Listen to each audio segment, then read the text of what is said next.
No love, small love, and great love. Xiefeng. Translation edited by Qin Yu. As a child, I used to herd sheep. I observed that when the lambs knelt to suckle, the mother sheep always turned her head to lick the lamb's bottom, which seemed an unfortunate, unclean habit for a mother sheep. While teaching in high school, my son had 7 or 8 cats at home. Watching the mother cat after giving birth, it hastily licked the sticky dirt off the kittens. I could not agree with the mother cat's unclean habit. While conducting business abroad, my wife kept several dogs. I noticed that within a dozen days after the mother dog gave birth to puppies, she licked the urine and excrement of the puppies inside the doghouse daily, which I found extremely disgusting. Sitting under a tree contemplating quietly, I realized my astonishing stupidity. Isn't all of this the greatest creator telling me what love is? If the mother sheep does not promptly lick the thin stool from the lamb's bottom, it will quickly form a scab, preventing the lamb from defecating, leaving the lamb with only one option: to die. For the lamb to grow healthily, the mother sheep must lick its feces. This is not an issue of hygiene, but a matter of whether life can survive and continue. After the kittens are born, the mother cat must quickly eat the afterbirth. Otherwise, the kittens will suffocate inside the afterbirth. If the mother dog does not lick the excrement and urine of the puppies in the den daily, the den will inevitably emit a foul odor, the puppies will stink, and bacteria will breed massively. Flies and other insects will swarm the den, causing not only the puppies to be unable to grow healthily, but also leading to their rapid illness and death. This is love. For the sake of love, we should not just consider hygiene. We should not hesitate to endure even hardships. So, how to define love? I believe love is an inner liking and selfless dedication without any conditions. Based on this definition, let's compare it to the love in human society. If a person does not properly care for the elderly or raise their children, then that person lacks love. Being unable to show love for both the elderly and children makes such an individual extremely selfish and cruel, nothing short of human waste.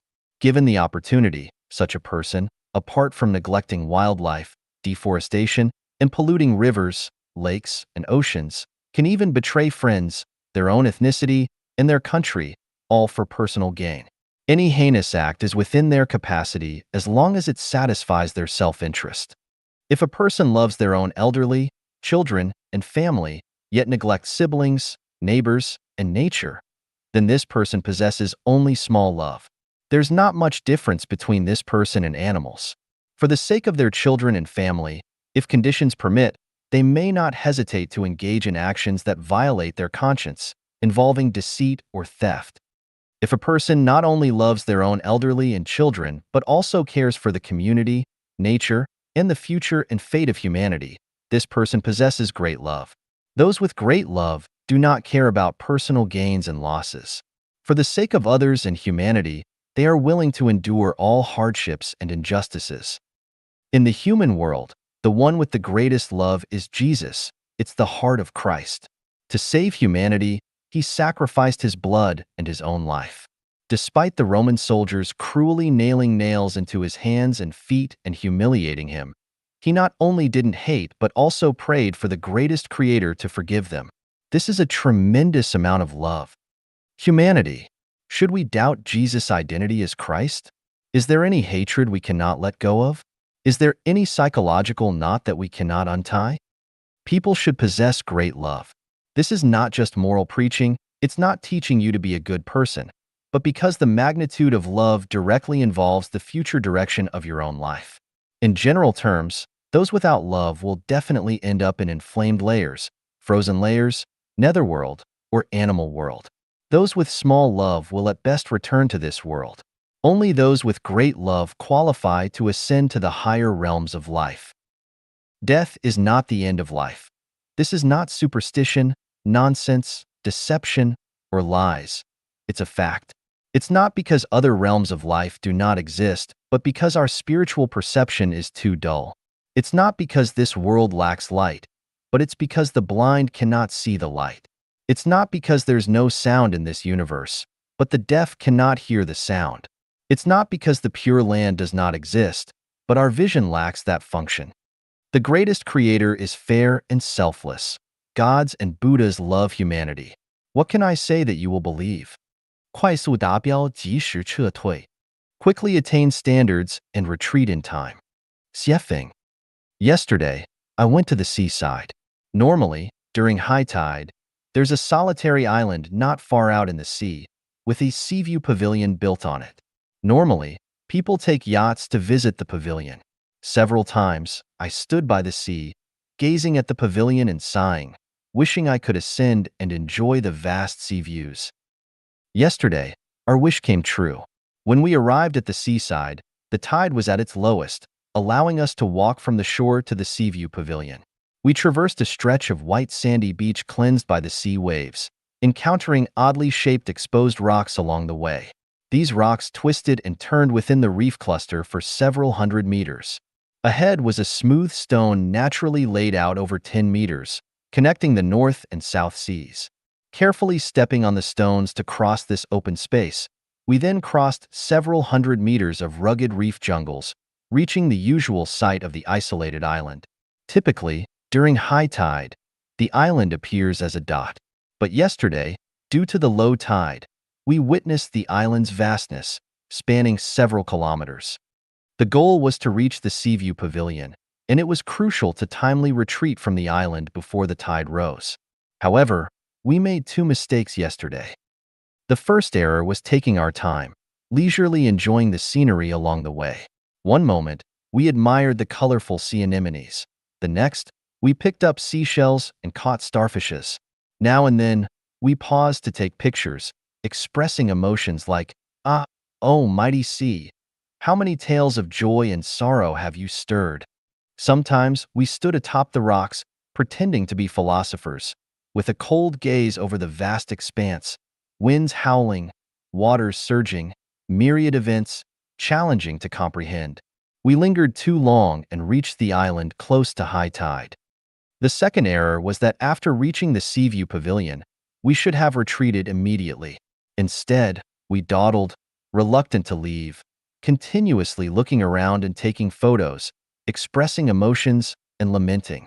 While the people gathering seafood hurriedly left, we remained indifferent until someone shouted at us, "If you do not run now, it'll be too late."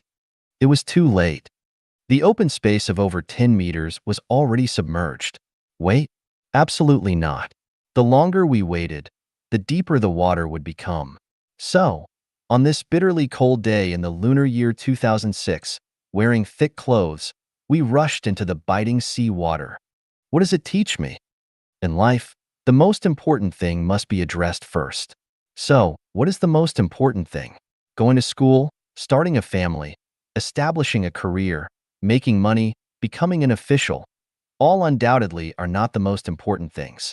Achieving fame, gaining honor for the family, contributing to the nation, leaving a lasting legacy for generations, and creating a new era are also not the most critical matters. Love affairs, enjoying leisure activities, pursuing fame and profit, and even fighting and killing are far from the most important matters. The most crucial thing in life is understanding the issue of life and death. If the issue of life and death is not resolved, everything else is futile. Death can arrive at any moment. When it does, there's no time for regrets or remedies. Everything returns to nothingness, to zero. The problem of life and death is the Seaview Pavilion. Instead of lingering to admire the scenery along the way, we should head straight to the core theme.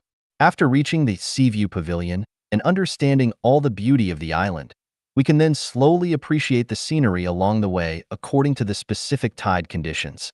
Retreat in time from the Seaview Pavilion. Grasp the time to handle the matters on this shore, such as settling debts, accumulating merits, processing life visas, buying plane tickets, organizing luggage, and more. Only after resolving these matters can you fully indulge in entertainment and play and fully enjoy life. Otherwise, once the tide rises, it will be too late. We should learn from Sun Wukong's spirit of seeking the truth. Whenever the master wanted to teach Sun Wukong a skill, he'd always ask, "Can this make me immortal?" If it wasn't about immortality, Wukong would say, "Not learning, not learning, not learning." We are facing the same question as Sun Wukong. The mentors of life teach us skills such as how to establish a family, make money, become an official, protect our family and country, gain fame, and cure illnesses. Learning these skills is not wrong. The issue is that we must first learn the essential skill of immortality. The issue of death is not a simple matter. Humanity's sages have been continuously exploring the true meaning of death. Nearly all religions consistently discuss the post-death fate of life, the soul. It's time to ask this question just like Sun Wukong. If someone comes to impart knowledge, teach us skills, we must focus on the theme and ask, can the skills you teach me allow me to understand the meaning of life and death while alive and ensure that I go to the so-called heaven after death? If yes, then hurry up and learn. If not, turn away. If a Christian comes to teach us, we should ask, can I go to heaven? Where is heaven? How do I get there? You must explain the whole story clearly so that I can understand it while I'm alive. If it's vague, unclear, and demands only faith without proper explanation, then, I'm sorry, I will not learn. Whether it's a Christian, Buddhist, Muslim, Taoist, a member of a political party, this master or that master imparting knowledge, we should pose the same question about life and death. If they can explain clearly, we'll learn. If they cannot, sorry, we will not learn. Because time is precious and the tide could rise at any moment, blocking us from passing that vast open space. In summary, we need to quickly meet the standard and then retreat in time.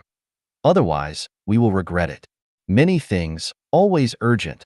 The world turns, time presses. 10,000 years are too long. Seize only the present. 随宇宙周期性演变而变化, changing in tune with the cyclical evolution of the universe. Xiefeng. Translation edited by Qin Yu. That year, my son was 15. We lived at 10 Forest Road, in a detached house surrounded by 63 different plants. Among them was a tree emitting a peculiar and strong fragrance after dinner during the flowering seasons. The scent wafted through the courtyard, drifted into the dining room, living room, bedroom, permeating our nostrils, seeping into our organs and minds, intoxicating and enchanting us. That evening after dinner, I strolled with my child in the courtyard, standing under this divine tree, whose name I still do not know, and began a lecture for my son. Here is what I shared with him back then. Son, since you were 3, I've been teaching you about life. For the past 3 years, every Wednesday evening has been our designated father-son exchange. I may lack the ability to provide you with abundant material wealth. Instead, I'm passing on the little wisdom inherited from your great-grandmother and grandfather and some traditional virtues of the Chinese nation that I've come to understand. Over these 3 years, I've taken you to the Jehovah's Witness Church every Sunday, exposing you to their teachings to make you aware of what's missing in Chinese culture. Your future insights will rely on your perception. Read some books that are not books, like this tree. It's a book. Let's read it now. Son, Dad, how do we read this tree? Child, this tree is a book encompassing everything. Imagine how it grows, what sustains it, its origin, why its leaves are green, why it only blooms once a year, why its leaves and flowers have distinctive shapes. What force is behind this uniqueness? Tonight, let's not discuss anything else, only explore why this tree emits fragrance only at specific times. What can this phenomenon teach us? Son, Dad, is it trying to tell us it adheres to a governing law? You truly are your father's good son, clever with high comprehension. What else do you think is also governed by a law? Son, it seems all plants and flowers follow a law. When spring arrives, they sprout, bloom, and grow. When winter comes, they wither, decay, and hide. This happens every year. Reasonable. What else is bound by a law? Son, seems like weather changes are also governed by a law. Zimbabwe has dry and rainy seasons. During the dry season, rain does not fall for months. When the rainy season arrives, it starts raining. Midway through the rainy season, thunder and lightning occur frequently, accompanied by heavy rains. This happens every year. Anything else? Son, the moon also seems to be governed by a law. Otherwise, we wouldn't have regular full moons and new moons. Anything else? Son, Dad, Are not people also constrained by a law? I do not have a beard now, but you do. You didn't have a beard at my age. When I'm your age, I'll surely have a beard. Isn't this something we cannot control, Dad? Absolutely right, child. What else is bound by a law? Son, can't remember. Child, everything in the universe is bound by laws, like an invisible vast net covering everything. From celestial bodies' movements to insects' reproduction, from tides' ebb and flow to roosters' crowing, everything is within this net. Nothing escapes it. Son, is this net like the palm of the Buddha? You can understand it that way. Son, Dad, since everything is governed by laws, does that mean everything in my life is inevitably constrained by laws? Can I skip school tomorrow? Silly child, trying to stump Dad? I patted his head then, and the child smiled shyly. Since everything is bound by a law, you must go to school. You do not have a choice. Just like when you're hungry, you must eat. Or when your bladder is full, you must urinate. Son, then when can I have control over myself? Haven't I lost my freedom? Child, this delves into something deeper. Firstly, we need to seek out and understand the laws. Without knowing the laws, one's life remains bewildered, confused, and unclear. Everyone believes they are acting according to their own will, but in reality, they strictly adhere to established procedures in their actions and speech. Whether it's Jesus, Buddha, Hitler, or Mao Zedong, it's all the same. Son, Dad, the more you talk, the more confused I get. Child, seeking and understanding laws are one thing. Following them is another. For example, if you discover the law of seasonal changes, you should consider adapting to those changes. When winter is approaching, you should think about how to survive the cold. Are your winter clothes prepared? Is the heating equipment effective? And so on. Farmers aiming for a good harvest must prepare seeds, fertilizers, tools according to seasonal changes and sow, water, weed, fertilize, and harvest on time. Missing the season means no harvest. Discovering the law enables us to grasp the cyclic evolution of the law.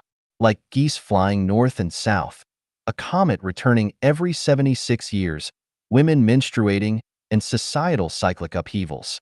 Mastering the cyclic nature of laws tells us what to seek and what not to seek in life. Son, Dad, you said that we have no control over everything.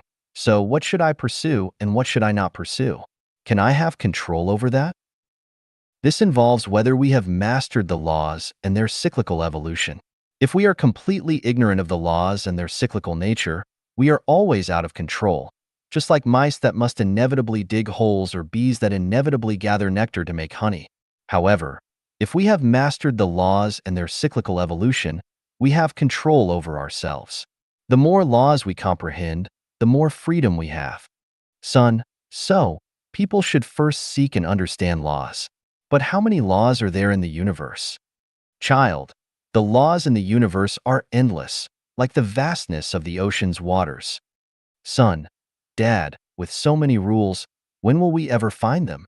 It seems impossible to grasp them in a lifetime. Plus, we still need to eat, go to school, work, sleep. There is not enough time. Child, it's true that it seems difficult, and it is indeed difficult. However, saying it's not difficult means it's not. I have a trick.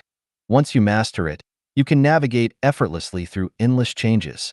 If I were to place you in a space where the sky is not the sky, where there's no distinction between up and down, how would you find your way out from there?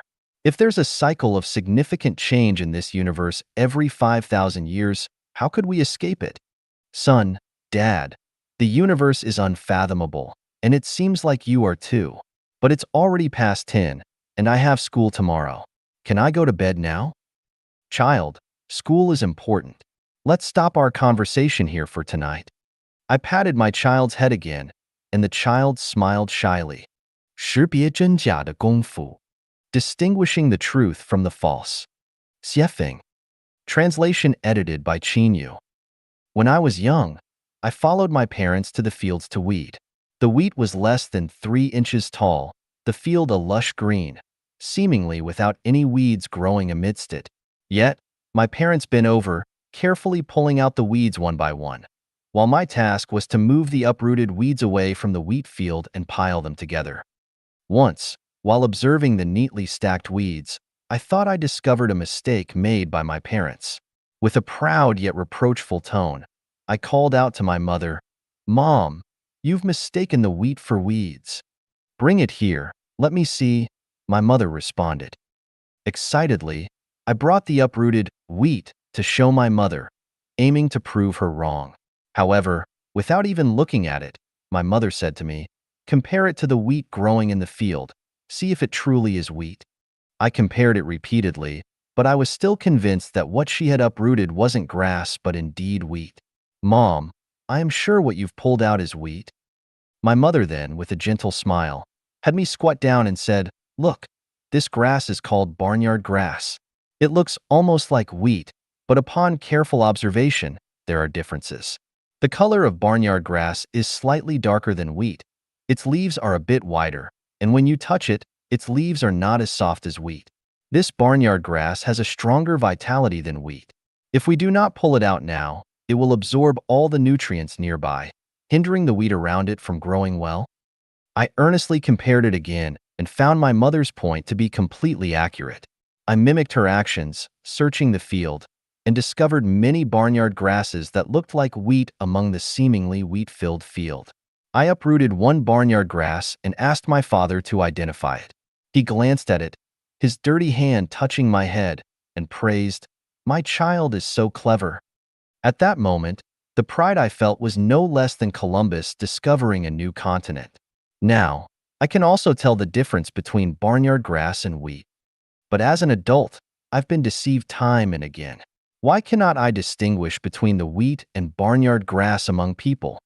Bull can distinguish between horses, identifying the outstanding ones among the many, discerning which are inferior, which are good runners, and which are exceptional. This ability, akin to my parents' differentiation between wheat and barnyard grass, requires considerable effort and stems from long-term observation and analysis. It's a skill that's challenging for an amateur to master. Thus, I admire all those who possess such skills, and I realize that in every matter, it requires experts to make judgments. The flamboyant words of novices not only create confusion but also distort the truth, making it difficult to distinguish between true and false, right and wrong. I imagine how wonderful it would be if in this world, all novices refrained from interfering in matters of experts, refraining from meddling in what they do not understand, refraining from casually writing articles to critique. What I cannot comprehend is why those with shallow understanding and superficial skills are so fond of criticizing and commenting on philosophy, thoughts, politics, arts, and spiritual studies. Without deep expertise or unique talent, how do they comprehend the deeper truths? Why not be a bit humble? Displaying one's limited knowledge only shows shallowness and immaturity. Boasting shamelessly only signifies arrogance and conceit. Unconditionally affirming or denying only reflects ignorance and foolishness. Denying the greatest creator is due to dull spiritual perception. Negating deities is because of worldly eyes. Not acknowledging other spaces is due to ignorance about non-material and negative universes. Human understanding of the mysteries of the universe and life is quite limited, so why deny it? Our vision, our hearing, are confined to a relatively narrow and limited area, but through perception, we have the capability to transcend these limitations and enter an infinitely vast space. With such a beautiful future, why not explore? Why not pursue? I see that human society is filled with isolated lakes that do not connect to rivers and oceans.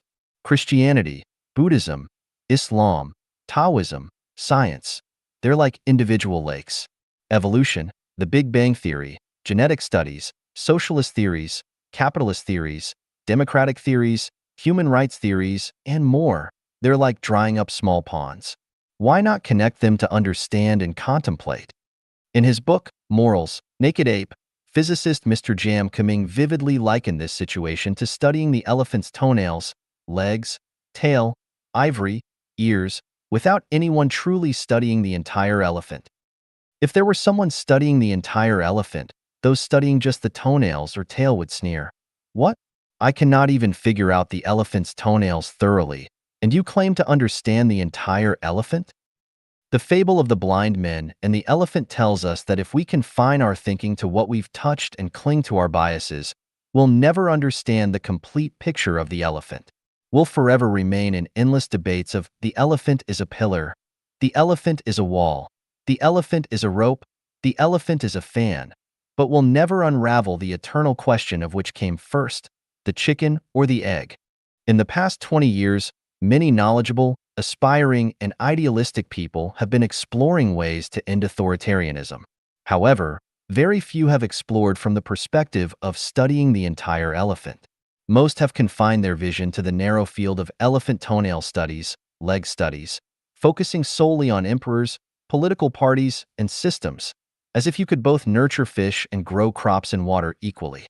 I lack profound moral virtues, but I've learned from my parents how to distinguish wheat from barnyard grass and understand the method of integrating human culture. But how many are interested? Continue with your debates. 简单 plus 淳朴 equals美. Simple plus unsophisticated equals beautiful. Xiefeng. Translation edited by Qinyu. The most complex thing in the universe is within holography, which is the negative universe, entirely composed of non-material. Holography has no specific structure. It's a unified world of spirits. Holography controls everything in the universe at negative universe speed. Events occurring on Earth can be sensed almost instantly on another planet tens of thousands of light-years away. This is called heaven-human resonance, also known as cosmic holography. All scientific theories and hypotheses lose their efficacy within holography. This includes Einstein's general theory of relativity, quantum mechanics, superstring theory, and many assertions by scientists about the universe, such as those by Hawking in A Brief History of Time. Even people's imaginations hold no value within holography. Currently, we do not need to understand holography. Let's analyze what is most beautiful in the universe from the origin of matter. No one denies that everything in the universe originates from structure. A fertilized egg can develop into a relatively perfect life form, depending on the structure of that egg. The type of life form corresponds to the structure of the fertilized egg. A dog's fertilized egg cannot develop into a pig, and a monkey's fertilized egg cannot develop into a human because the structures of their material origins are different. Though the superstring theory is fascinating, it relies on structure, just as the sound from a flute and an era differs, depending on the different structures of the instruments. However, for us humans, structure is elusive. We cannot grasp it. Melody is beautiful, but it has no visual effect. Quarks, protons, neutrons, photons, electrons, etc., cannot exhibit their beauty to humans. A single molecule may be simple, yet its beauty eludes our appreciation. From holography to structure, from structure to superstrings, from superstrings to particles, from particles to molecules, from molecules to matter. This process is a journey from complexity to simplicity. Why simplify? Because simplicity aligns with the way of life on Earth. Without simplicity, the emergence of human society is impossible. Gazing at the sky at night, stars twinkling, we feel beautiful. During the day, gentle breeze and sunshine, clouds drifting, we feel beautiful.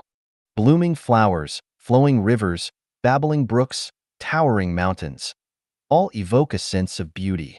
Simplicity is beautiful. For humans, being merely simple might seem foolish. Human beauty primarily lies in intrinsic qualities, and among all intrinsic qualities, unsophistication is the most precious quality.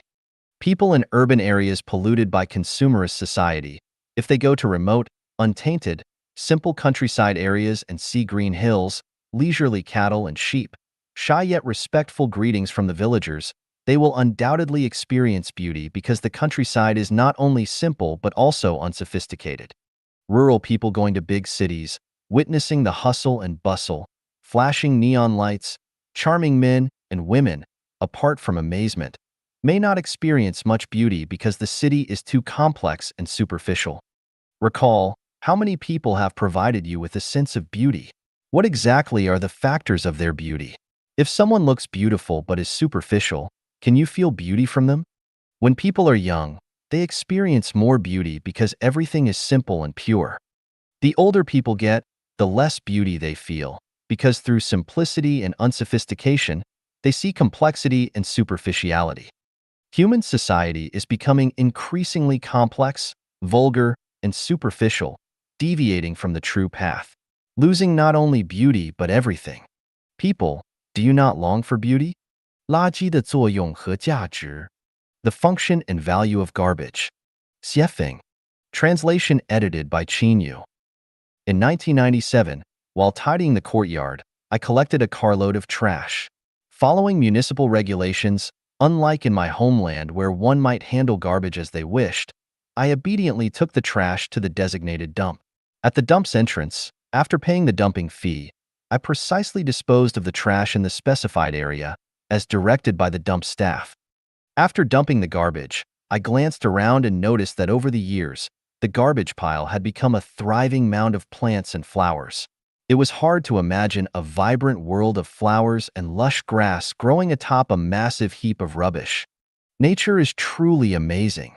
It can turn decay into wonders and death into eternal life. This was a remarkable revelation that urged me to treat garbage with kindness. Garbage is treasure.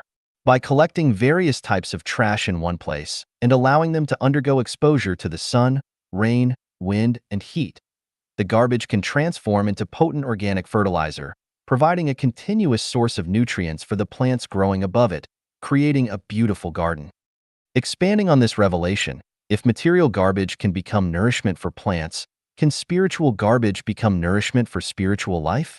Deliberately, I began collecting spiritual garbage. I discovered that human-created culture contains a considerable amount of garbage. If we gather this garbage and let it ferment and decay within our minds, it will surely turn into something extraordinary and magical. Scavengers in cities know where to find scrap iron, discarded cans, old papers, and bottles. Similarly, I gradually learned where to find cultural garbage. Aside from picking up garbage from historical cultural repositories, I also collected garbage from modern political doctrines, religious studies, scientific inferences, especially from newspapers, magazines, and online forums, where I could gather large amounts of trash every day. I loaded all this garbage into my mind, allowing them to contradict, refute, and generate a biochemical reaction. Eventually, I used this as nourishment for Life Genuine, providing fertile soil for its germination and growth.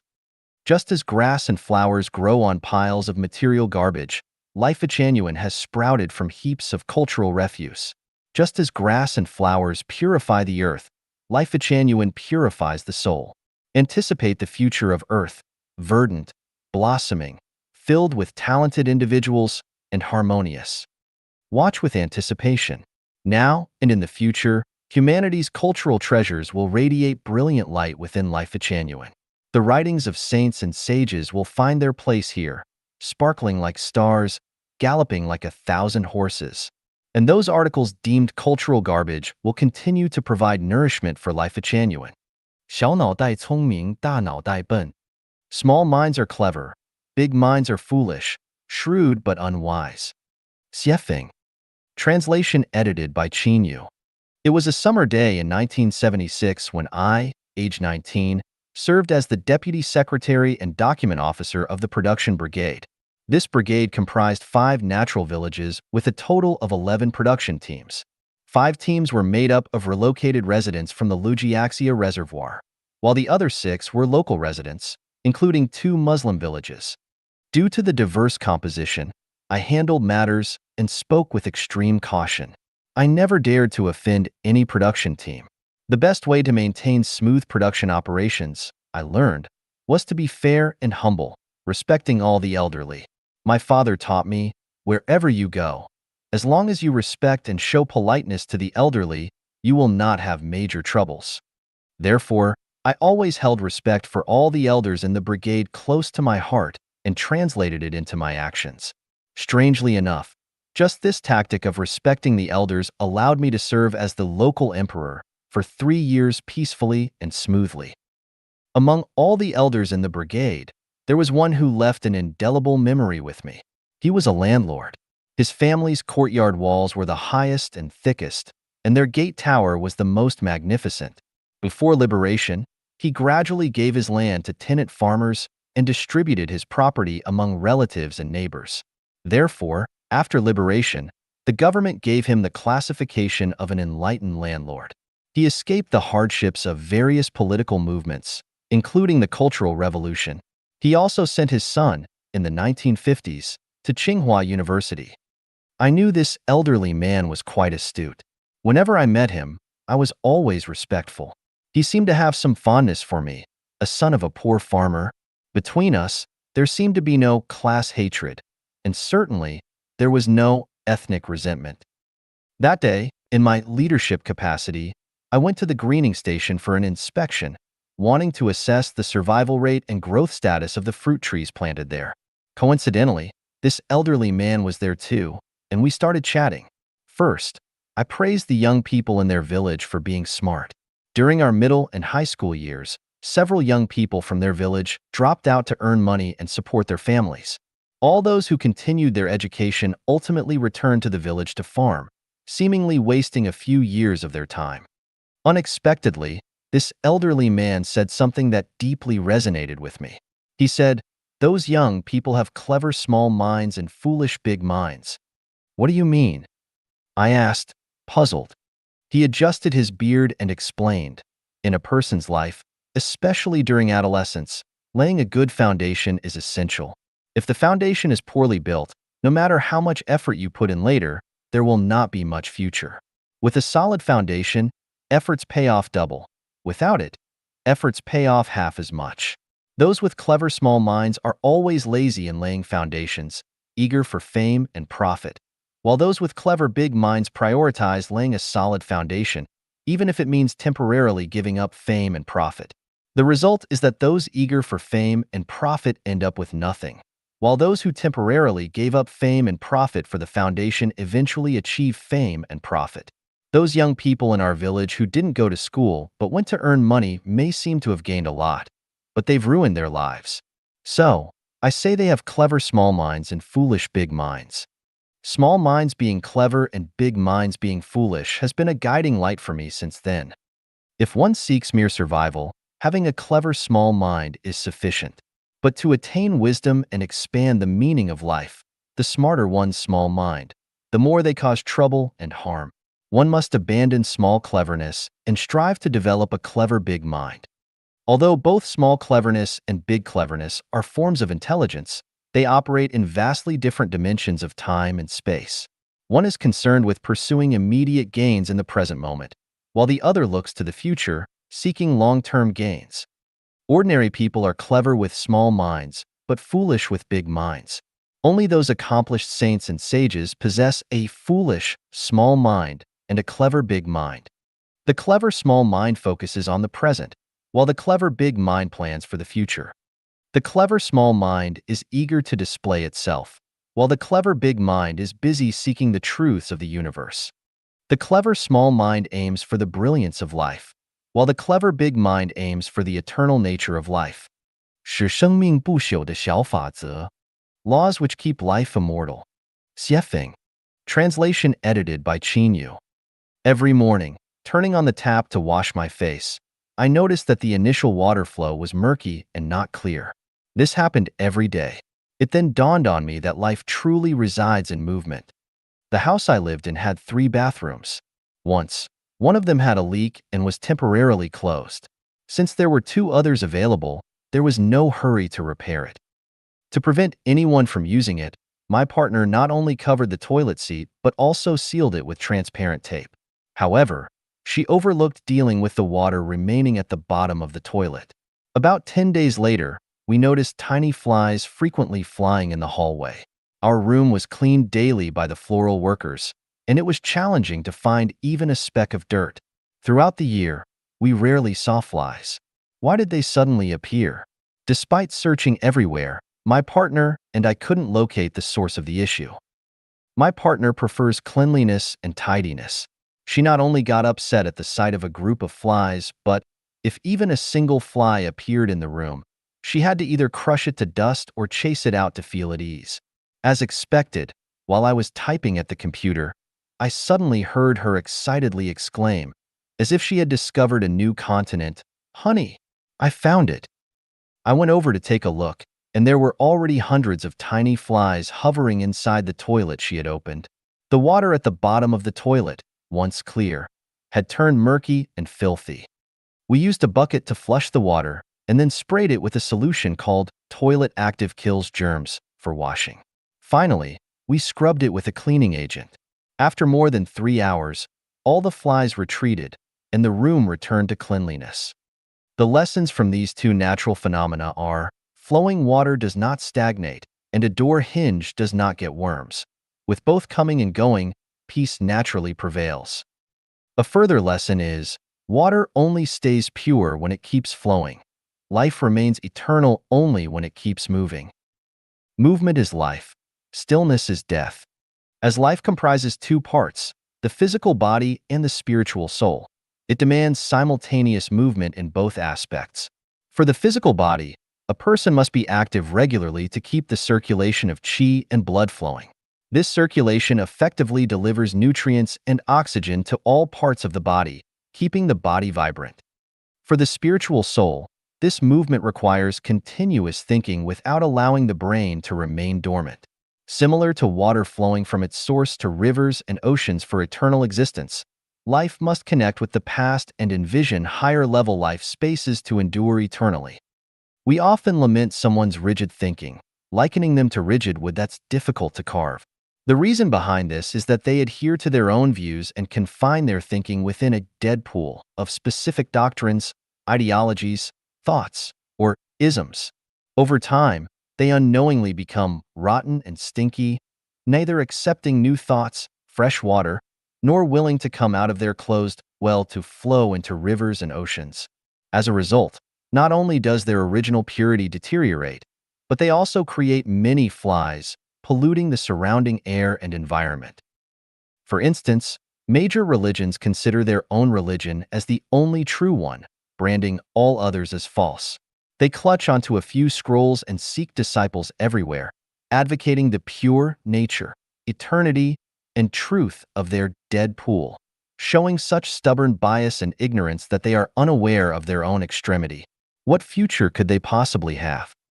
For example, some scientists believe that only scientific matters are universally applicable truths, and that only science can ultimately save humanity.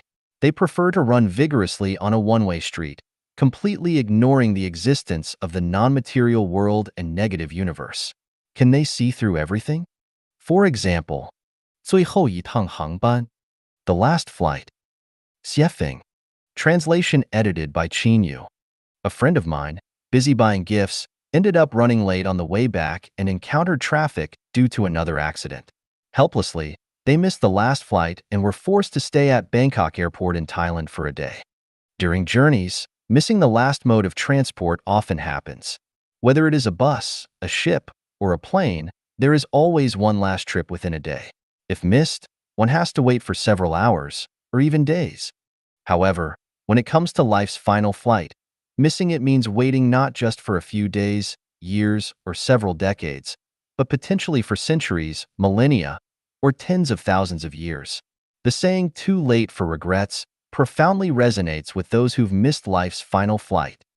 During life's journey, it's crucial to be aware of the departure time of the last flight and allocate sufficient time to catch it. To board that last flight, it's better to temporarily let go of less important matters. Avoid spending too much time sightseeing or shopping to prevent deep regrets. The timing of life's final flight can be calculated through Nostradamus prophecies, Mayan prophecies, the 9-year-old Martian from Russia, descriptions in the Lungyan Sutra by Buddha Shakyamuni, and the descriptions in the 3rd chapter of 2 Timothy in the Bible. These can help calculate this time. Below, I've transcribed a passage from 2 Timothy for your reference.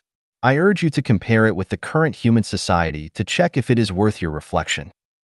However, you should know that in the last days there will be very difficult times.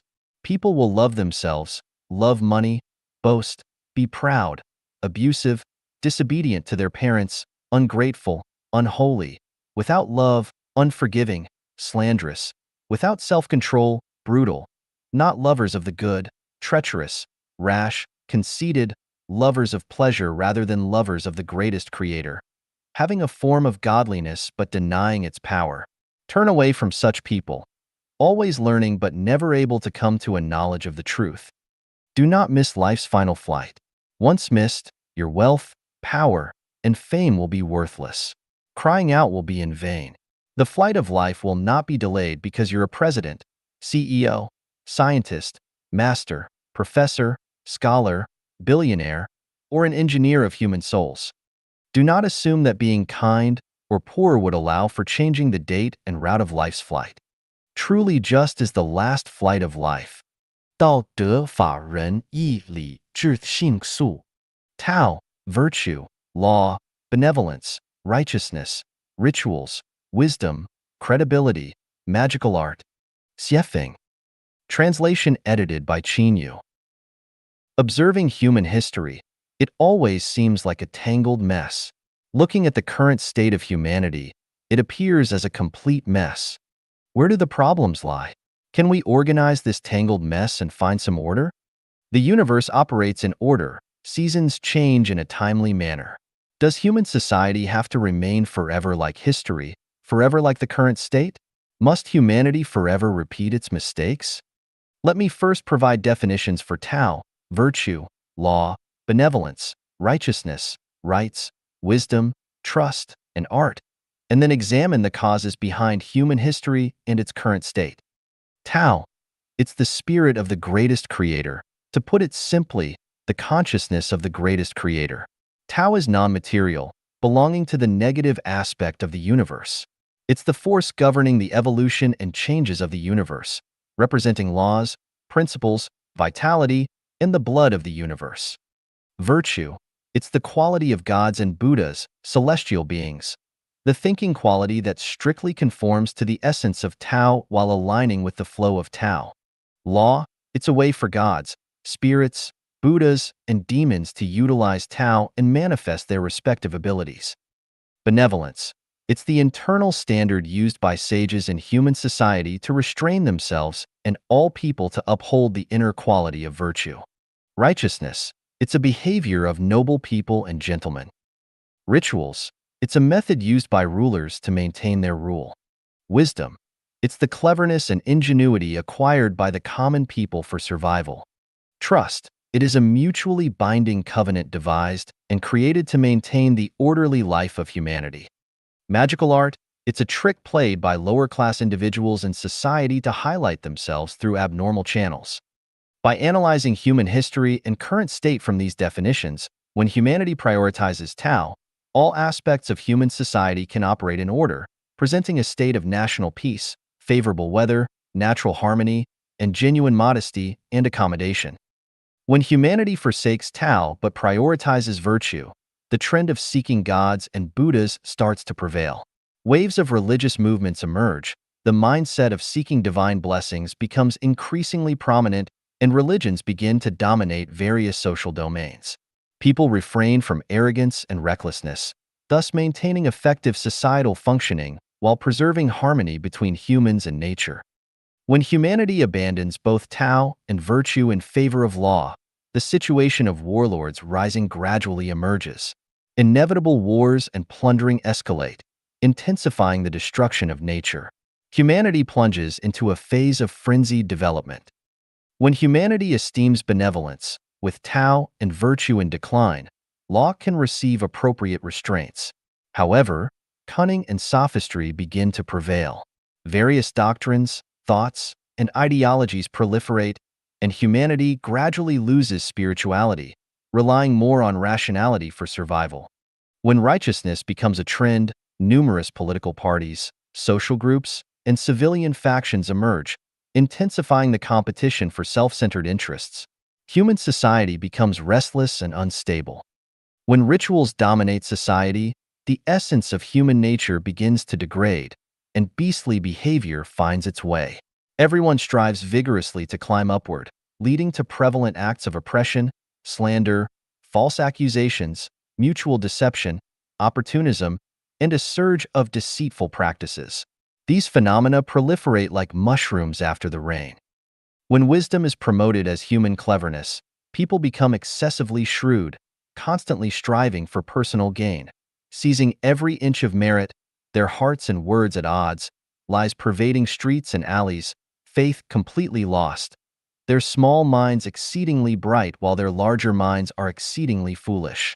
They appear human but resemble ghosts, making it difficult to distinguish between the two, making it hard to differentiate between humans and demons.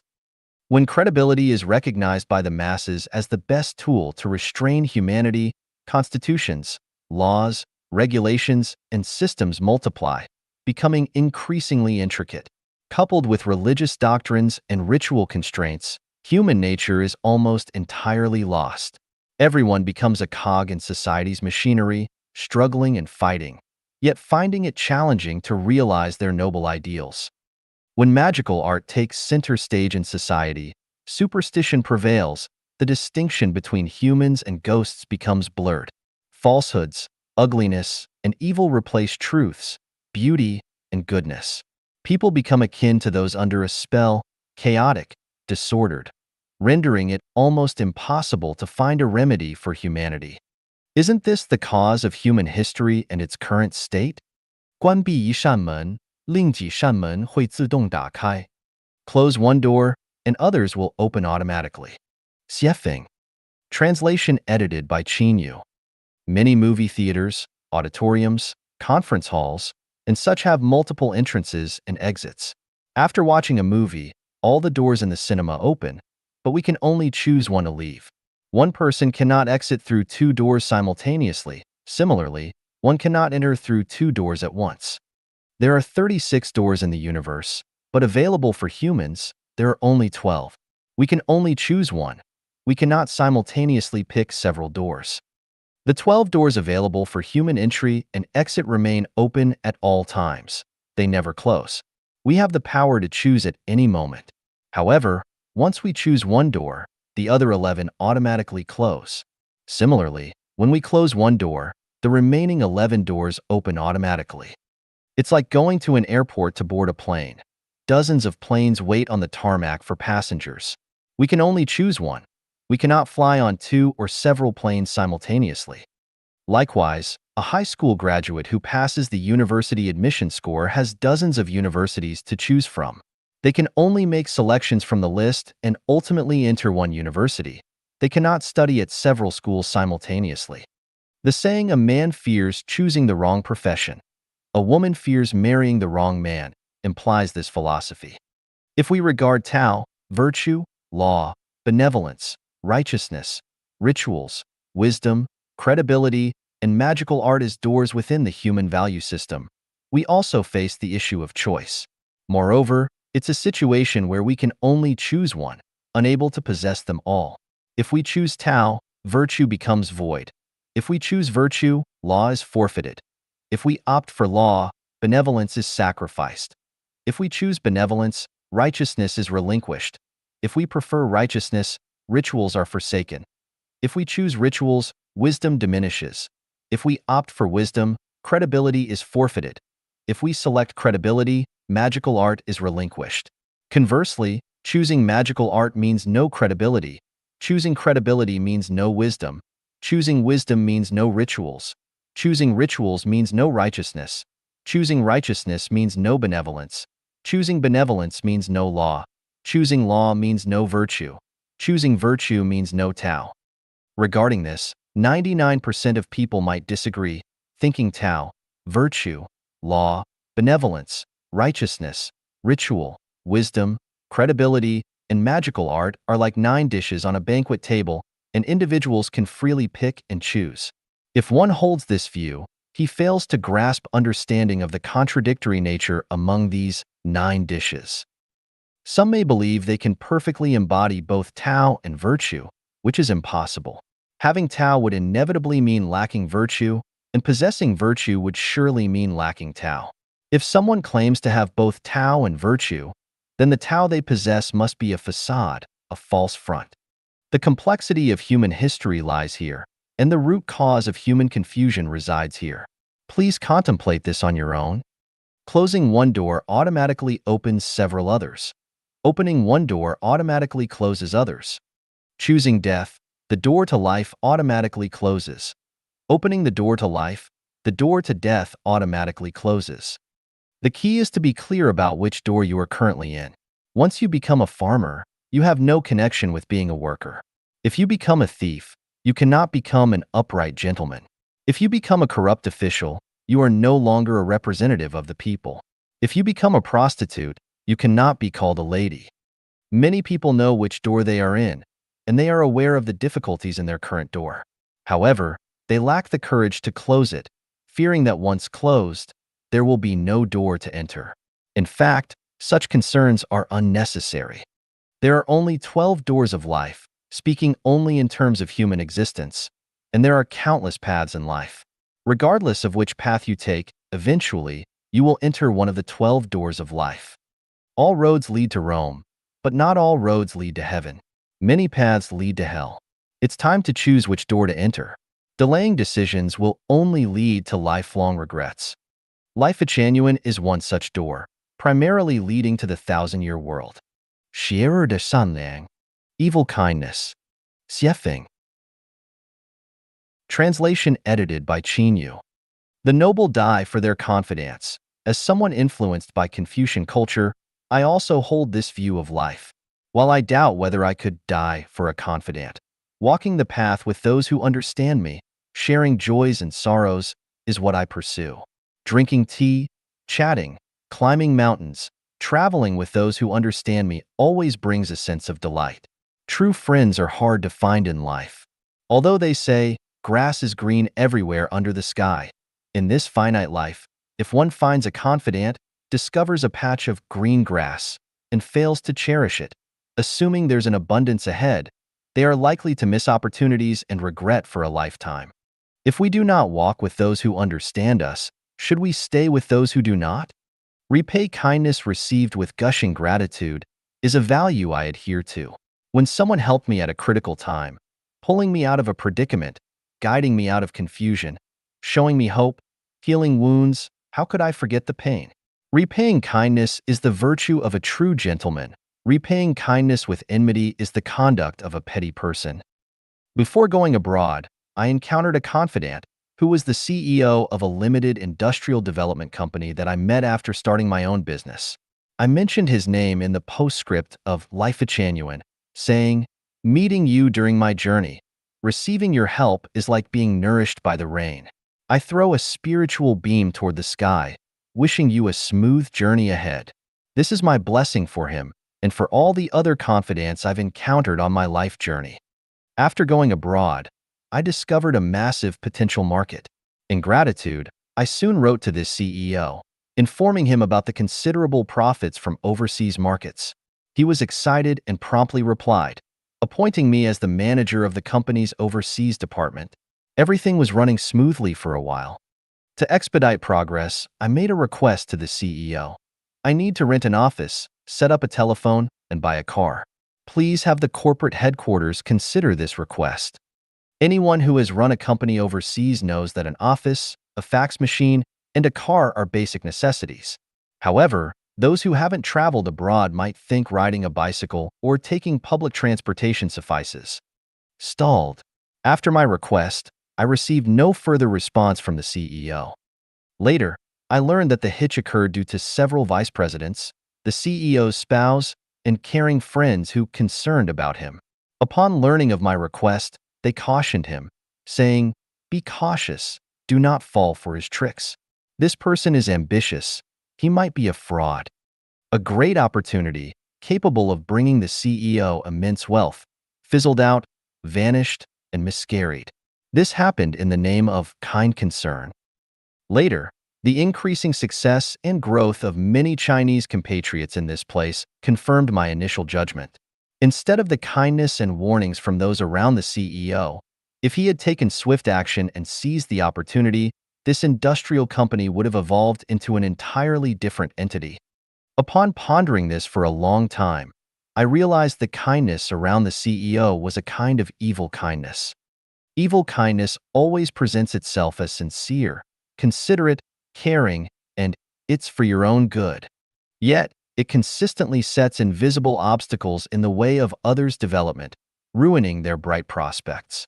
You must be careful. Be cautious not to fall for it. Always be cautious of others.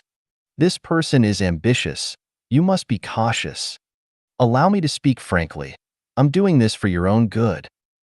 Evil kindness not only ruins someone's bright future but can also crush their beliefs, create discord among brothers and sisters, make friends and colleagues turn against each other, cause divorce between spouses, sow hatred between parents and children, lead partners to court, cause the downfall of political parties, dissolve organizations, bring turmoil to nations, and bring disgrace to ethnic groups. Evil kindness is everywhere, always cloaked in kindness, making it hard to guard against. Those with a twisted mind, lacking genuine talent, those with a cunning mind but no substantial intellect, insistent on displaying themselves as frogs at the bottom of a well, and those who cannot argue logically, provide evidence, and thrive on baseless speculation are the breeding grounds of evil kindness. 善良的邪恶, benevolent evil. 邪风. Translation edited by Chinyu. Once while watching Animal World on TV, I came across a scene. A tall tree with a bird's nest, a big bird cruelly driving away a young bird seemingly not fully feathered from the nest. The young bird, panicked, tried to hide, squeezing back into the nest. The bird mother, seemingly lacking any sympathy for her daughter, flapped her wings, squawked, not letting it take a step back, eventually forcing the young bird to fly away from the tree nest and clumsily spread its wings for the first time. The fledgling bird landed clumsily on the grass, and the big bird promptly flew to a branch not far from it, preening its feathers. But observing the newly liberated young bird, chirping and hopping joyfully on the ground, it seemed to say, "Mom, look, I can fly. I can hop on the ground. Life outside is so much freer and comfortable than in the nest. Look, Mom, I can even catch insects. Oh, the outside world is wonderful." At first glance, the mother bird's act of driving away her offspring seemed evil. Yet, upon seeing the joyful scene of the young bird on the ground, I immediately recognized that the mother bird's seemingly evil actions were, in fact, a form of benevolent evil. Inspired by the big bird, I employed a kind of benevolent evil in raising my own child. Starting at 13, my child took charge of the family's dinner, learned to drive at 14, and began driving to school at 16. I never did tasks he could manage himself. At 16, he competed for the position of the student company's general manager and succeeded. Regarding university, I said he could choose any university in the USA, UK, Australia, or South Africa, except elite schools like Harvard or MIT due to unaffordable tuition fees. Eventually, he researched online, contacted universities, and chose a top-ranked university within the global top 100. At 18, he left home, the nest, went to the US and UK embassies to apply for his visa himself, bought a plane ticket, registered in the USA, found accommodation, opened a bank account, and everything went smoothly. Finally, like the big bird, I drove my child out of the nest. Consequently, just like the young bird landing on the grass, he discovered a broader world and a space of freedom beyond the nest. His academic performance remained outstanding, and he received care and support from various quarters. People who know us envy our obedient and sensible child, but little do they know that I employed an evil educational method. Whether educating children, managing employees, or governing countries, leading people should adopt benevolent evil. Pure kindness ultimately harms oneself and others. Only benevolent evil can save both. To those who are ignorant, the most effective approach is to employ a strategy of benevolent evil as they are unresponsive to reason and unmoved even in life-threatening situations. Resorting to a fascist dictatorship is inhumane, leaving us with no option but to employ evil methods.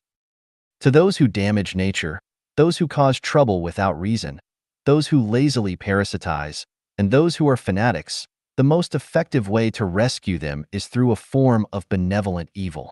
If we spend too much time waiting for them to understand it, it is too late and humanity will be on the brink of catastrophe.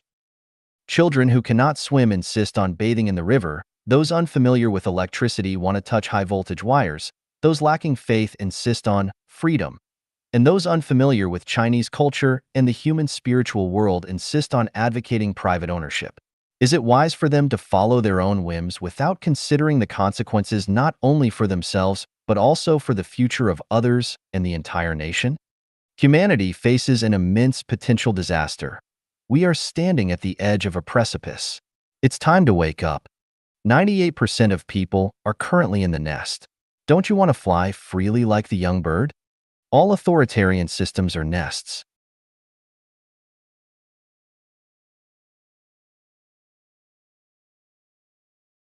36 8 diagram arrays. 逃出情阵. Escape the array of affection. Xiefeng. September 8th, 2020. Translated by Qin Yu and edited by Care. Of the 36 8 diagram arrays, the most difficult one to escape from is that of affection. Everything has affection. All beings have affection, and affection is the rainbow and the best condiment of life. If the sky is affectionate, then the weather will be favorable. If the earth is affectionate, then the grain will be abundant. If people are affectionate, then life will be auspicious and warm. If things are affectionate, then spring forest will abound. Affection is like salt in food. With too little, it will taste dull. In excess, it will be too salty. But if in moderation, then and only then, its flavor will shine. Happy lives are not unfeeling, but must not be trapped in affection. To be unfeeling is worse than to be a beast, but to be trapped in affection is worse than death. Affection can nourish people, but it can also torture them. Once people are poisoned by affection, they will become perverted. They will act like neither humans nor ghosts, but will be unreasonable, hysterical, and maybe even lose their minds eventually. Sort out your mood as you lie in bed. What is the most worrying thing in your life? What has tormented you the most recently? What is the hardest thing for you to give up? What depresses you the most? What concerns you most deeply? What do you want to maintain the most? What do you want to end the most, but are unable to? The answers are always affection. The affection between immediate family members, lovers, friends, classmates, masters and apprentices, teachers and students, comrades in arms, and so forth. Any special relationship that you establish with anyone else will entangle you and might make you worry for your whole lifetime. It will wrap you tightly within it and make you restless for your entire lifetime. This is the array of affection. Can you escape from this array? The array of affection is also the net of affection. Look at fishing nets. People cast their nets into the water, and any fish that enter it and cannot escape will be yanked out of the water and become meals on people's plates. Standing in heaven and watching the world, everyone looks like fish in nets. Those who cannot escape from their nets will become delicacies on the devil's dining table. Do you want to escape from this net of affection? It is hard to do so on your own. To do this, you must rely on the power of authority and the guidance of gods, Buddhas, celestials, and saints, especially the divine powers of Jesus Christ and Buddha Shakyamuni, and the roadmap of the guide. There is very little chance of escaping from it if you try your own way blindly. The most difficult nets to escape are the parents' and children's nets. Who can abandon parents' and children's affection, and are they not monsters if they do? Would they still be human? So, if you do not rely on the power of authority, then you cannot and you will not escape. The second most difficult net is the one of couples' affection. Now, more and more people are not marrying, which means that they can escape from the nets of couples' affection. Many people escape from nets of couples' affection by divorcing. More couples who are sticking to it want to escape but are reluctant to leave or find it hard to escape. In this case, they need the roadmap of the guide even more. The next most difficult one are the lovers' nets between boyfriends and girlfriends, which are also nets of affection that make people enjoy each other so much as to not want to leave each other and be willing to go through fire and water and hurl themselves into flames willingly. Life's joys, sorrows, bitters, and sweets are induced fully in this net of affection, like raging fires moving the earth and frightening heaven. In these nets of affection, most people are unwilling to escape. They will even risk their lives, go to hell, and fight for victory in a flash moment. Even with their heads broken and bleeding, their livers and gallbladders smashed, they will fly desperately like moths into flames. As long as there are people with whom we care about, with whom we miss, and with whom we want to maintain our relationships, We are in an array of affection. Until the day when we have nothing to care or worry about, with our minds abiding nowhere, our affection filling mountains and rivers, when we always long for the celestial islands, take things as they are, associate with others by following predestined relationships, act in accordance with our natures, and take advantage of opportunities as they arise, then we will not have escaped from our net of affection. How will you feel after escaping from your array of affection? It will feel like a frog crawling out from the bottom of a well into a pond, a wild horse stuck in silt returning to a prairie, a bird flying out of a cage into an idyllic forest, or a pig jumping out a pig pen and becoming human. The easiest, most direct, effective, and thorough way to escape from an array of affection is to become a Chanyuan celestial and live in the new oasis for life. From then on, you will no longer establish any special relationship with anyone else, especially by establishing a special love relationship with a member of the opposite sex. From then on, you will follow what is predestined, be open, leave things to fate, be free and unfettered, and enjoy life whatever it brings. When the wind blows through a clump of scattered bamboo, it makes a swishing sound, but as soon as it passes, no sound is left behind and silence reigns itself once more among the bamboo plants. When geese fly over ponds in winter, their reflections are seen on the water, but as soon as they move on, their reflections vanish. Do not be nostalgic for that illusion and do not miss the passing clouds, but fix your eyes on the celestial islands of the Elysium world. Trek and climb. Enjoy the scenery all the way. Never stay and be obsessed with any beautiful scenery. Never let anyone impede your pace forward. Everything will work itself out and you will ascend to the fairy world as it happens. 36道八卦阵情阵 36 8 diagram arrays. The array of affection. Xiefeng. Translation edited by Qinyu. What in the world is affection? That it inspires beings to vow to accompany each other in life and death. Travelers flying together from south to north, their old wings enduring the cold and heat. Joy and sorrow, parting is painful.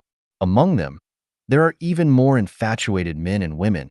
You should have something to say. Over 10,000 miles of layered clouds, 1,000 mountains with evening snow. For whom does the lone shadow depart? Yuan Haowen, Moyuer, Goose Mound Lyrics, first verse. What is affection? The weaver girl descends to the mortal world to marry the cowherd. The white snake transforms into Lady White to marry Su Xian. Meng Jiangnu travels thousands of miles to search for her husband and weeps at the Great Wall. Du Shenyang angrily sinks a treasure chest. Romeo willingly drinks poison. Zhu Yingtai willingly jumps into a grave. The stories depicted in books are just the tip of the iceberg.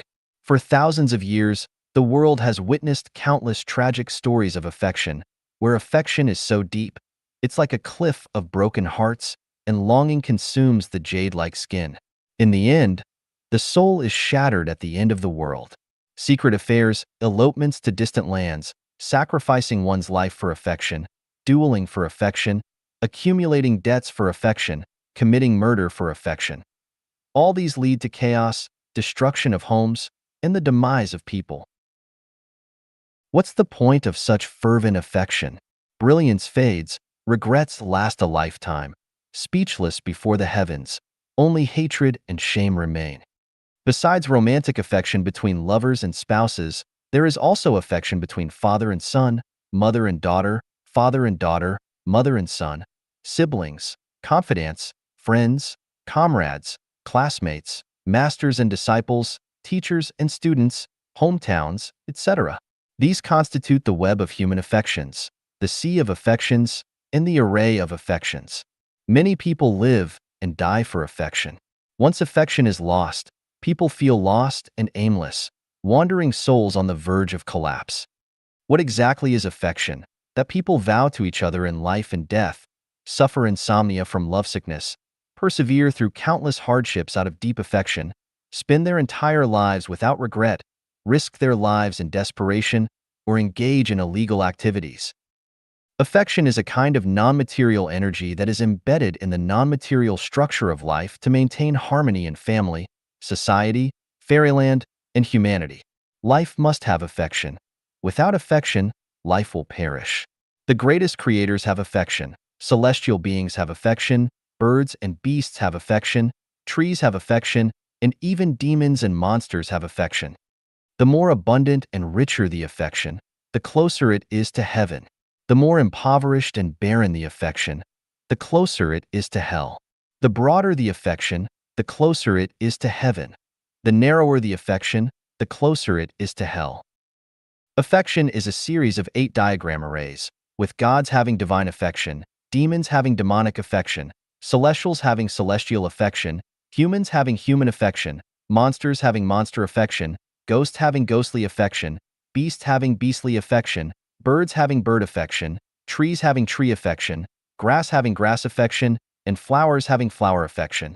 Thus, it forms the levels and steps of life, the heavenly net, and the heavenly array, binding each level of life to thrive and flourish in their respective spaces, orderly and disciplined. Consciousness, structure, and energy are the 3 elements that constitute the universe. Nature, love, and Tao are the 3 great treasures of life.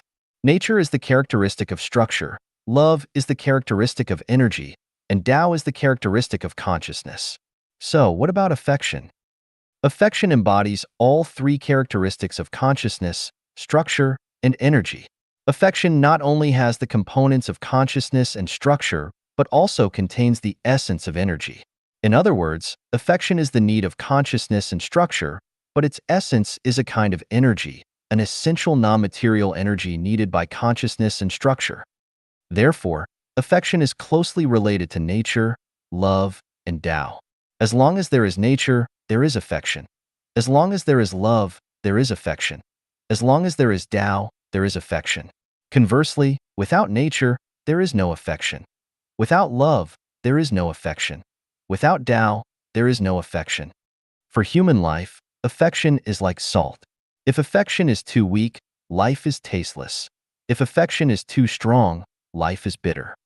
To elevate oneself to celestial being, one must escape from the human affection array. Without escaping human affection, one cannot enter divine affection. Without entering divine affection, one cannot become a celestial being. How does one escape the human 8 diagram array? In short, abandon human affection and seek divine affection. Specifically, diminish parental affection, deepen the affection for the ancestor of Buddha, the greatest creator. Diminish the affection for siblings, friends, deepen the affection for the universe, all things in nature. Diminish the monogamous affection between men and women, deepen the predestined ethereal affection of the fairyland. Diminish the affection between master and disciple, teacher and student, deepen the affection for Tao, the truth. Theoretically, the richer and broader the affection, the more divine it is. The poorer and narrower the affection, the more human it is. In practice, the more relatives, the more divine affection. The more lovers, the more divine affection. The more beloved ones, the more divine affection. The more one loves mountains, rivers, and nature, the more divine affection. The more one cherishes all life, the more divine affection. The more one enjoys playing and having fun, the more divine affection. What is affection in the world? At this point, the answer is found. Deeply affectionate, earnestly heartfelt. Mountains, rivers, and all things are loved by me.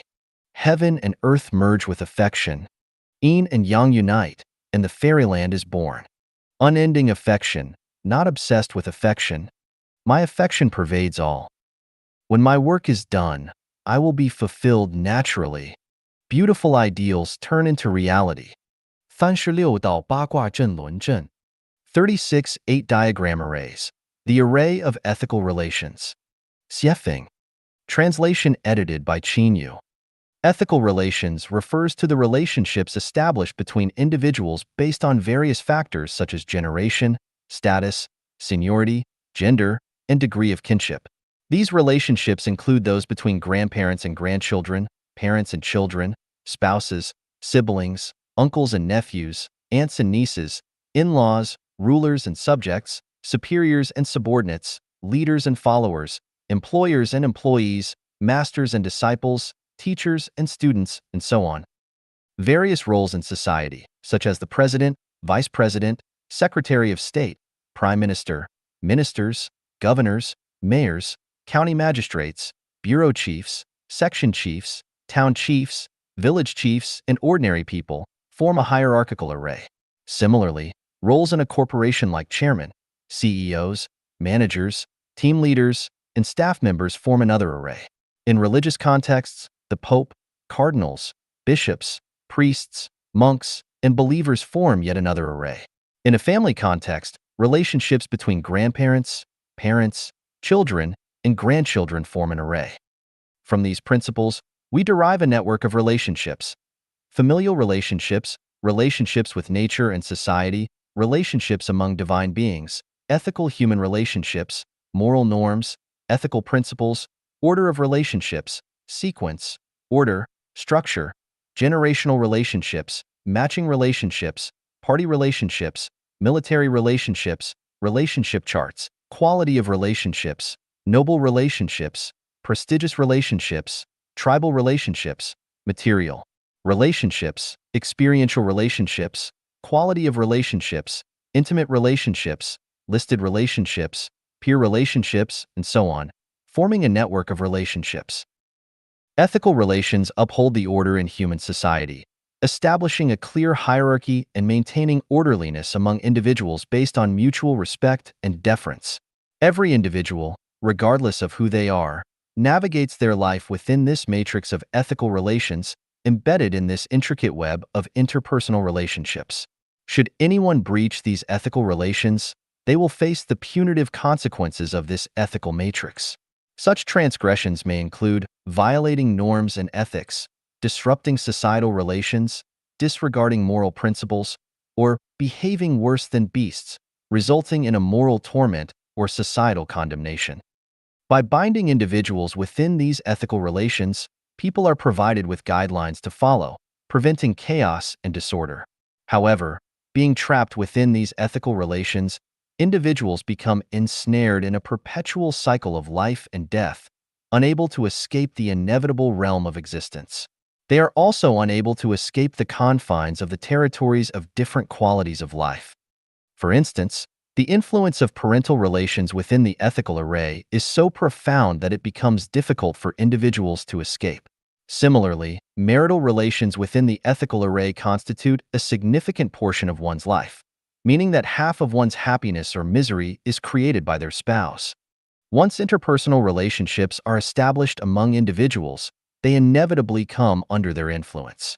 Aspects such as consciousness, thought, emotion, spirit, lifestyle, daily routine, diet, ideology, and so on, are unable to form an independent and complete personality and self-system. They cannot achieve harmony. The entire operation of human society is constituted by the array of ethical relations. To transcend to a celestial state, to escape the confines of the realm of necessity and enter the realm of freedom, one must escape the ethical array. Buddha said, all sentient beings are equal, but within the ethical array, equality among sentient beings is difficult to achieve. The reality of life cycle of reincarnation tells us that the ethical relationships between individuals in this life differ greatly from those in past and future lives. One's grandmother from a past life may become their daughter in this life. Their wife in this life may become their mother in the next life. Their children in this life may have been enemies in a past life. And someone who helped them in this life may have been their dog in their past life. The relationships between people, what are they exactly? If we limit our understanding of relationships to the present moment, everything seems clear. But if we expand our understanding to encompass a broader span of time and space, everything becomes confusing and difficult to discern. It's quite troublesome, quite complex. It's a headache. It's better to treat everyone equally and love all sentient beings. How to escape the ethical array?